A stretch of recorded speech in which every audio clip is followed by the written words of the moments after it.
Hello students, welcome back to our Parivartan series. और आज हम लोग पढ़ने वाले हैं बीएससीबी क्लास 12 के पोयम नंबर 5 को। उम्मीद करता हूं कि आपने इसके पहले के 4 पोयम हमारे प्लेलिस्ट में जाके ईमानदारी से पढ़े होंगे, क्योंकि पढ़ाई को छोड़ छोड़ कर पढ़ना और अपने विनाश को खुद बुलाना बात बराबर है। एक चीज मैं आपको बता दूं कि आज की रात दिवाली की रात है। आज आप अपने घर पे पटाखे फोड़ रहे हैं और मैं यहां बैठ के रिकॉर्डिंग कर रहा हूं, तो शायद ये वजह काफी है कि आप इस वीडियो को एक नीचे हाइप का ऑप्शन आ रहा होगा, हाइप कर दें, लाइक कर दें, और अगर आप चैनल पे नए हैं तो आप इसको प्लीज सब्सक्राइब कर लें और उन लोगों तक शेयर करें जहां तक उनकी आवश्यकता की हम पूर्ति कर पाए। थैंक यू सो मच आपके इस कोऑपरेशन के लिए, आपके इतने लंबे समय से आप जो प्यार दिखा रहे हैं उसके लिए। I wish you all very happy Diwali before beginning of this chapter. आपको यह वीडियो शायद देर से मिले, पर मैंने तो दिवाली का विश आज कर दिया क्योंकि आज दिवाली है। ओके, तो स्टूडेंट्स आज हम लोग पढ़ने वाले हैं हमारे पोएम नंबर 5 को। उसके पहले आप चारों पोएम को जाके फटाफट पढ़ लो। अगर आपने नहीं पढ़ा तो काइंडली प्लीज पढ़ लो। वीडियो को 2x में मत देखना, अपने साथ कोई डिस्ट्रक्शन गेम मत खेलो, कोई डिस्ट्रैक्ट मत हो, थोड़ा सा सिंसियर बने और पढ़ाई को लेके थोड़ा सा पेशेंस रखें। देखिए, आज हम लोग पढ़ने वाले हैं बहुत ही खूबसूरत पोएम को, और इस पोएम का नाम है एन एपिताफ। एपिताफ का मतलब क्या है भैया? तो एपिताफ का मतलब है समाधि लेख। मैंने एक सो कॉल्ड बहुत बड़े यूट्यूब चैनल पे इस चैप्टर को गलत पढ़ाते हुए सुना है। मैं उसका नाम नहीं ले रहा क्योंकि आप कहेंगे कि सर कॉम्पेरेटिव हो रहे हैं, सर कंपैरिजन सर ने करना शुरू कर दिया है। एक सो कॉल्ड यूट्यूबर जो बहुत बड़े चैनल पे पढ़ाते हैं, उन्होंने इस टोटल पोयम के मतलब को ही चेंज कर दिया है। मतलब मैं आपको बताऊंगा वो सारी चीजें। इस कविता में जो पोएट हैं हमारे वॉल्टर डेलामेयर, उनकी जो बिलवेड हैं, जो फियांसे हैं, वो मर जाती हैं, एक्सपायर कर जाती हैं। और ये बेचारे भाई साहब वॉल्टर डेलामेयर, एक आशिक जो अपनी प्रेमिका से बहुत प्यार करता है, ये उसके समाधि पे बैठ के दुखी है। इस पूरे कविता का जो टोन है, वो टोन भैया मोनोटोनस है, वो सैड है। कैसा टोन है इस कविता का? सैड है, क्योंकि किसी की प्रेमिका मर गई है तो ऑब्वियस सी चीज है कि वो दुखी तो होगा ही, और वो दुख में भरा हुआ है और अपने सारी बातों को आपके सामने एक्सप्रेस करता है। उन सर ने, उन टीचर ने क्या किया है कि वो कहते हैं कि बड़ा घमंड में भर गई थी उसकी प्रेमिका, इसलिए मरने के बाद उसके समाधि पर बैठ के वो ताना दे रहा है, कोस रहा है कि देख तेरी खूबसूरती कहां खत्म हो गई।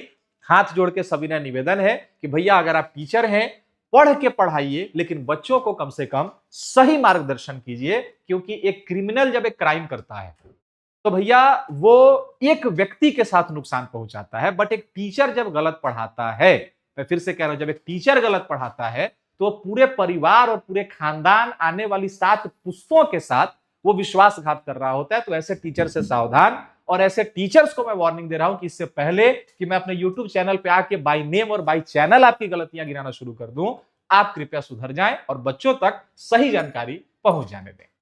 तो बच्चों, इस चीज को हम लोग शुरू करेंगे। देखिए, सबसे पहले एपिताफ का मतलब क्या होता है? समाधि लेख। समाधि लेख किसको कहते हैं?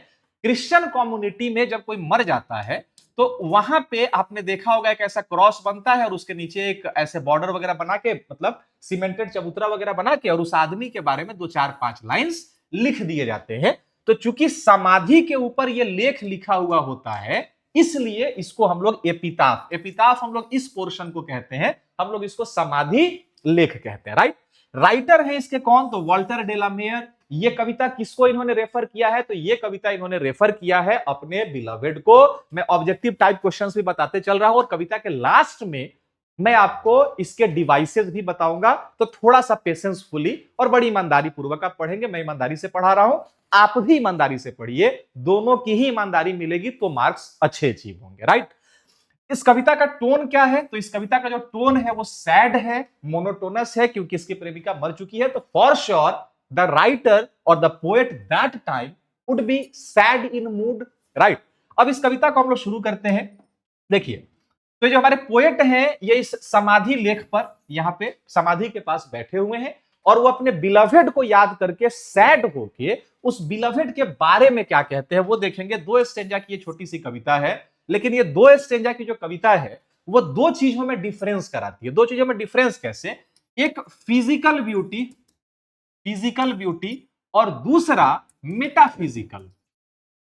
मेटाफिजिकल, मेटाफिजिकल का मतलब क्या होता है? मीटा का मतलब मैंने आपको पिछले वीडियो में बताया है, मीटा का मतलब होता है बियॉन्ड द रिच, मतलब एक होता है जो शारीरिक खूबसूरती जिसे आप देख सकते हैं, दूसरी होती है मेटाफिजिकल जो नैसर्गिक है, जो beyond your physique, beyond your body है, जिसे आप देख नहीं सकते पर आप उसको महसूस करते हैं, जैसे मम्मी पापा, भाई बहन, प्रेमिका, फियांसे, दोस्त की गर्लफ्रेंड, इन सब के लिए जो आप इमोशंस फील करते हैं, that is called metaphysical, right.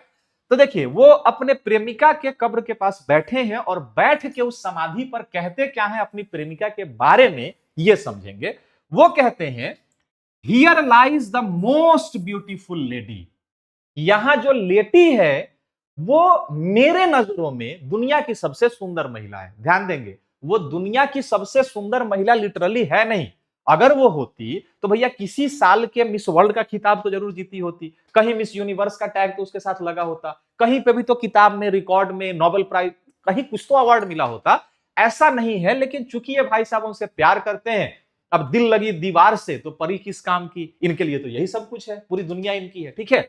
तो ये कहते हैं here lies a most beautiful lady, यहां जो लेटी है इस कब्र के नीचे वो सबसे सुंदर महिला है।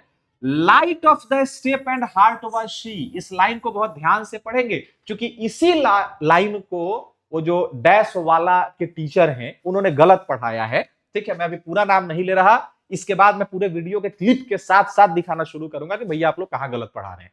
Light of the step and heart was she, देखिए ये है क्या, ये एक फ्रेजल सेंटेंस है, इसका मतलब क्या है, वो हल्के कदमों से थी और उसका दिल बहुत हल्का था। दिल बहुत हल्का का क्या मतलब कि राइटर ने उसका सीना चीरा होगा, दिल को निकाला होगा और चेक किया होगा, जना नहीं 250 ग्राम का है, 200 ग्राम का है। हल्का दिल का मतलब क्या होता है, हल्के दिल का मतलब होता है दोस्त कि उसके दिल में कोई छल कपट भेदभाव नफरत गुस्सा अहंकार किसी के लिए नहीं था, और जब वो चलती भी थी ना तो किसी को नुकसान पहुंचाना नहीं चाहती थी। बड़ी सभ्य सुशील और संस्कारी लड़की थी वो, औरत कहना मैंने छोड़ दिया है, okay. Light of the step and heart was she, ये उसकी क्वालिटी है भाई, कृपया इसको डीमेरिट में कन्वर्ट ना करें डैश वाला का टैग लगाकर। तो here lies the most beautiful lady, light of the step and heart was she, यहां जो लेटी है वो दुनिया की सबसे सुंदर महिला है, बड़े हल्के कदमों से चलती थी और उसका दिल बड़ा हल्का था, निश्चल थी वो, स्वच्छंद महिला थी, किसी को नुकसान पहुंचाना नहीं चाहती थी। I think she was the most beautiful lady that ever was in the West country. मैं सोचता हूं who is I over here? तो राइट, वॉल्टर डेला मेयर। ये कविता से ऐसे ही सवाल पूछे जाते हैं, बिहार बोर्ड में ऑब्जेक्टिव पूछता है, लाइन दे देगा आई think she was the most beautiful lady, whom is I used for? आई का इस्तेमाल किसके लिए हुआ है, तो आई का यूज हुआ है वॉल्टर डेला मेयर पोएट के लिए, ओके। तो I think she was the most beautiful lady that ever was in the West Country, मुझे लगता है कि वो पश्चिम में पैदा हुई अब तक की सबसे सुंदर महिला थी। मुझे लगता है, राइटर ने कोई दावा नहीं किया है, राइटर कोई गारंटी नहीं दे रहे, एश्योरेंस नहीं दे रहे हो, वो कहते हैं मुझे लगता है क्योंकि मेरी प्रेमिका है कि पश्चिम में पैदा हुई अब तक की वो सबसे सुंदर महिला थी। But beauty vanishes, beauty passes away, लेकिन खूबसूरत तो थी पर खूबसूरती की भैया एक खराबी तो होती है कि खूबसूरती गायब हो जाती है। वैनिश होना मतलब गायब हो जाना, पास मतलब गुजर जाना।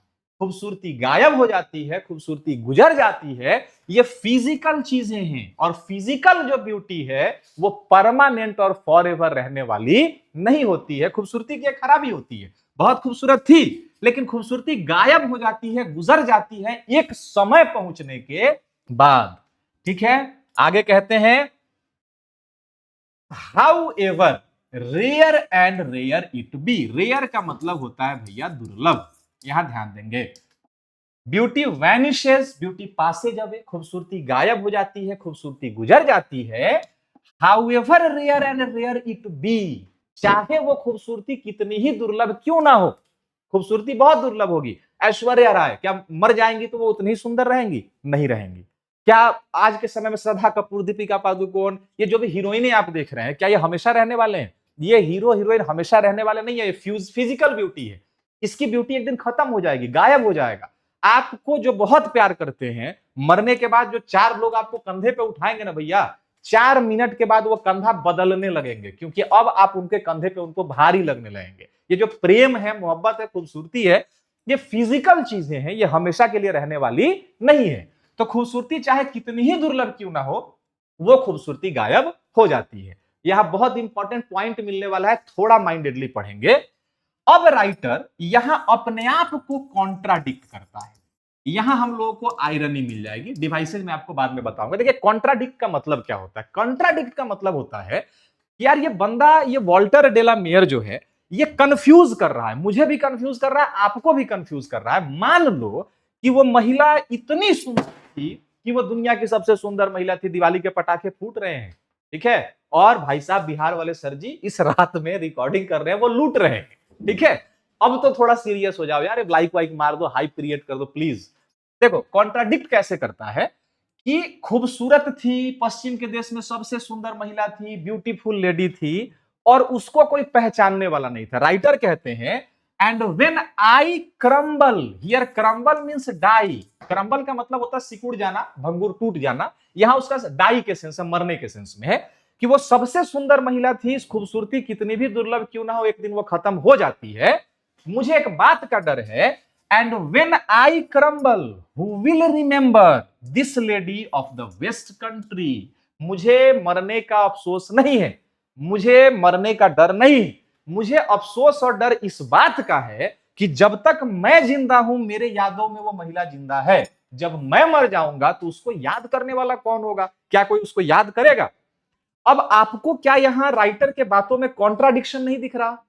क्या वो अपनी ही स्टार्टिंग की बातों को काट नहीं रहे? अगर वो इतनी सुंदर महिला थी तो कोई तो उसको और पहचानता होगा, और ये लौंडा कह रहा है कि मेरे मरने के बाद उसको याद करने वाला कोई भी नहीं होगा। And here we find the irony और द आयरनिकल केस। आयरनी का मतलब मैं आपको समझा दूं, जिन लोगों ने ठीक से नहीं पढ़ा है, आयरनी का मतलब होता है जो कहा जाए सोचा जाए उसका ठीक उल्टा हो जाना। भाई साहब एक तरफ कहते हैं बहुत सुंदर थी, दूसरी तरफ कहते हैं उसको पहचानने वाला कोई नहीं होगा। ओके, तो ये हमारी टोटल कविता है।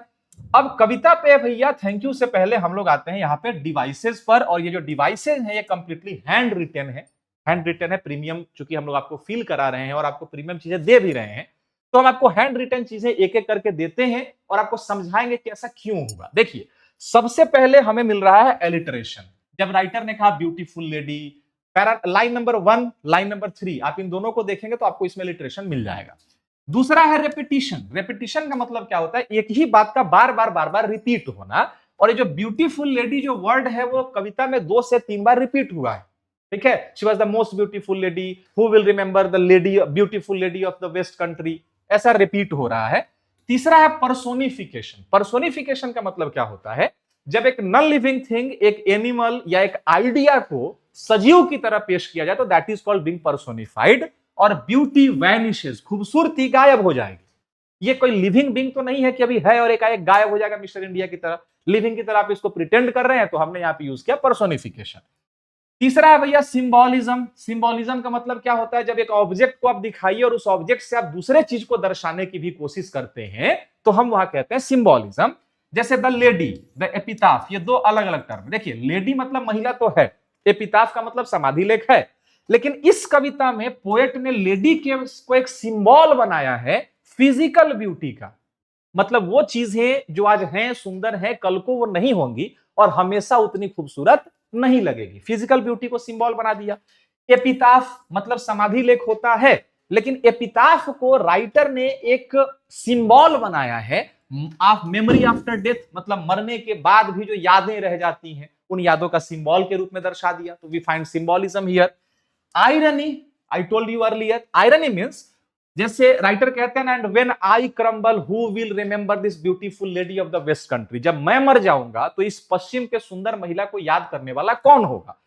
तो don't you find irony in this whole poem? Because in the starting of the lines of the poem, the poet refers that lady as the most beautiful lady, as the most beautiful lady that was ever born in West Country.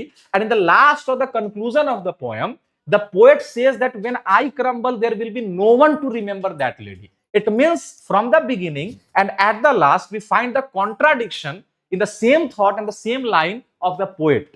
Sorry, मैं थोड़ा ज्यादा English के flow में बढ़ गया। Starting में और last में पोएट ने अपने बात को ही कॉन्ट्राडिक्ट कर दिया है, उल्टा कर दिया है, इसलिए हम लोग को यहाँ पे आयरनी मिल गई है। तो आई होप कि सारी चीजें बहुत क्लियर हैं और सारे डिवाइसेस मैंने आपको बता दिए। Thank you so much and see you tomorrow in the next class in poem number 6।